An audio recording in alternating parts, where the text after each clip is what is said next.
On the 6th of February, U-864 passed this critical point undetected and continued its way north. Despite the messages and information from base, the search area was vast, thousands of square miles of ocean. Finding a submerged submarine would not prove an easy task for the Venturer. By means of sonic waves, it was possible to locate other vessels, but the noise of this ASDIG could also give away their own position. To avoid alerting the Germans, Launders decided not to use the ASDIG sound waves, just to monitor the headset for the sounds of distant propellers.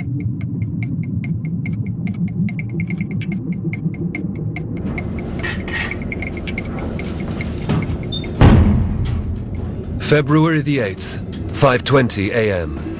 Panic in the engine room of U-864.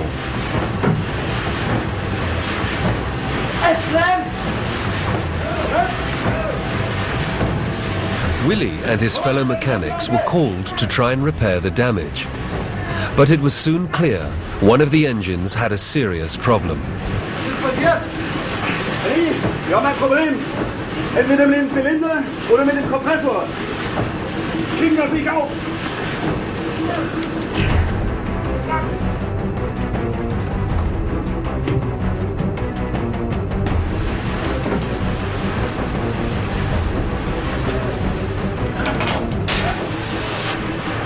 Hey! Kapitän!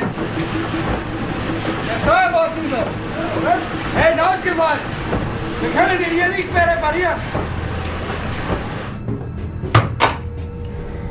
Kommandant an alle. Wir kehren sofort nach Bergen zurück, um Schäden zu reparieren. Kurs 135 Grad, Boot auf Seerohrtiefe halten. After radioing the bad news in to headquarters, Wolfram received an immediate answer. Kapitän, eine Nachricht. 1WO. Ja, Herr Kapitän. Die Escort erwartet uns am 10. Februar 4 Uhr morgens in Helisoy.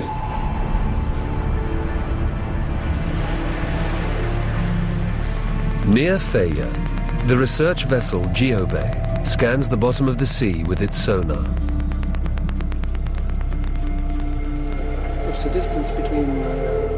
The first pictures of the seabed appear on the monitor in the control room. Two pieces of a submarine lie close to each other. That's good, yes. That's excellent. It blew the U-boat apart completely. And each part went its own way. Absolutely. Yes.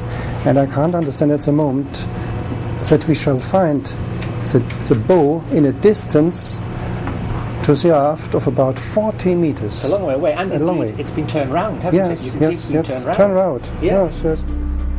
The images reveal that one of the pieces of the hull is stuck nearly upright in the silt, 150 meters below the surface of the freezing water.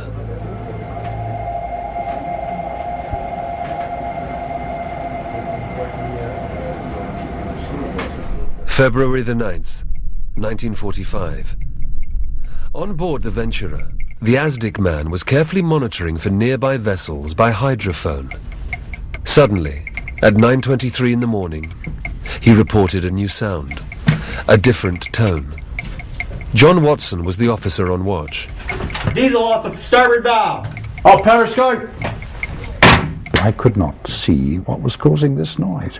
He said it sounded a bit like a fishing vessel starting and stopping its engines, you see, as if it was doing something with its fishing, and I should have been able to see it. The other fishing vessels were further away, and he said, no, they're much further away, this is closer. So I was concerned about that because I couldn't see it. Nothing in sight.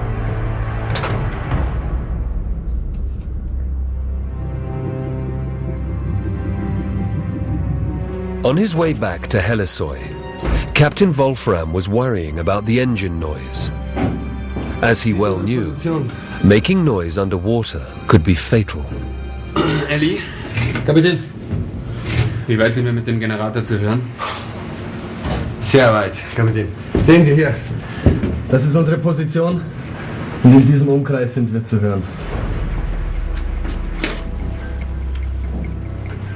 Again, Wolfram checked for the enemy and, above all, for his escort. It meant risking the periscope.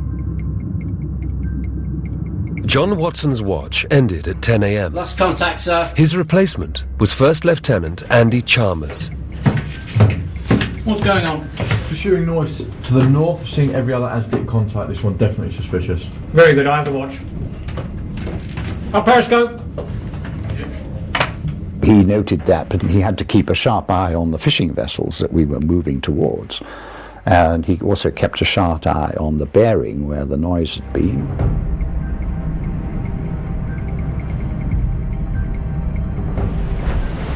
Once again, Wolfram checked his periscope. A dangerous tactic. His rendezvous with his escort was in just a few hours, but the periscope could give him away.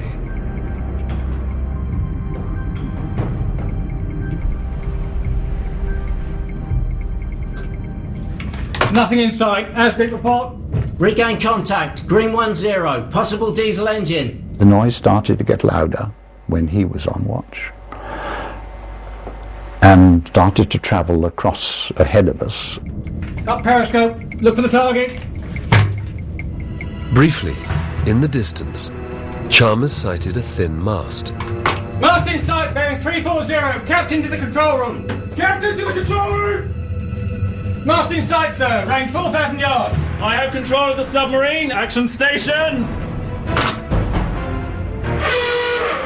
Action stations, action stations, action stations. ASDIC report. Contact. Possible diesel engine.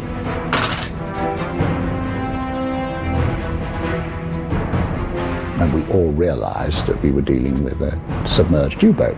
We felt a bit shaky because he could sink us the same as we could sink him. The hunt was on now for the German U-boat with the secret cargo bound for Japan.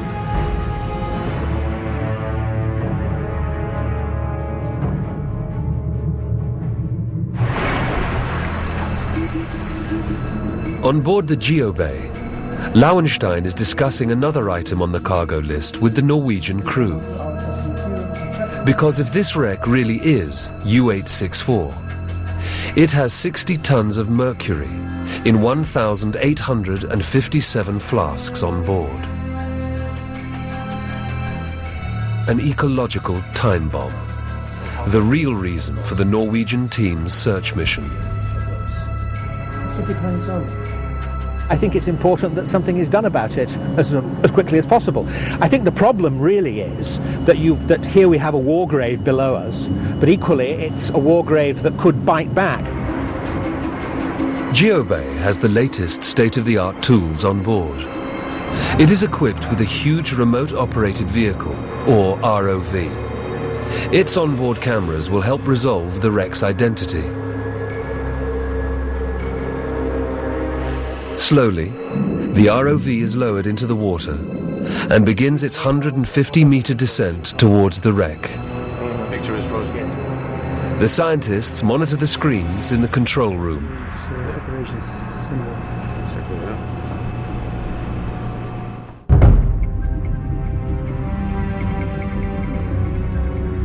On board U-864, the noise of the engines would be terrifying for the crew.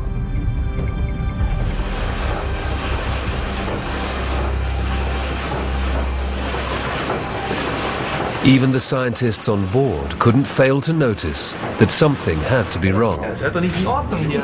Bitte bleiben Sie in Ihrer Kabine. Es gibt keinen Grund zur Aufregung. But Wolfram himself knew this was not so. On his shoulders rested the lives of 73 men.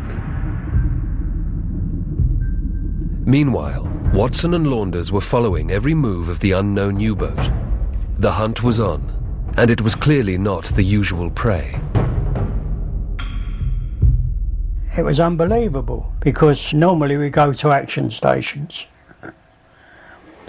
and the action is over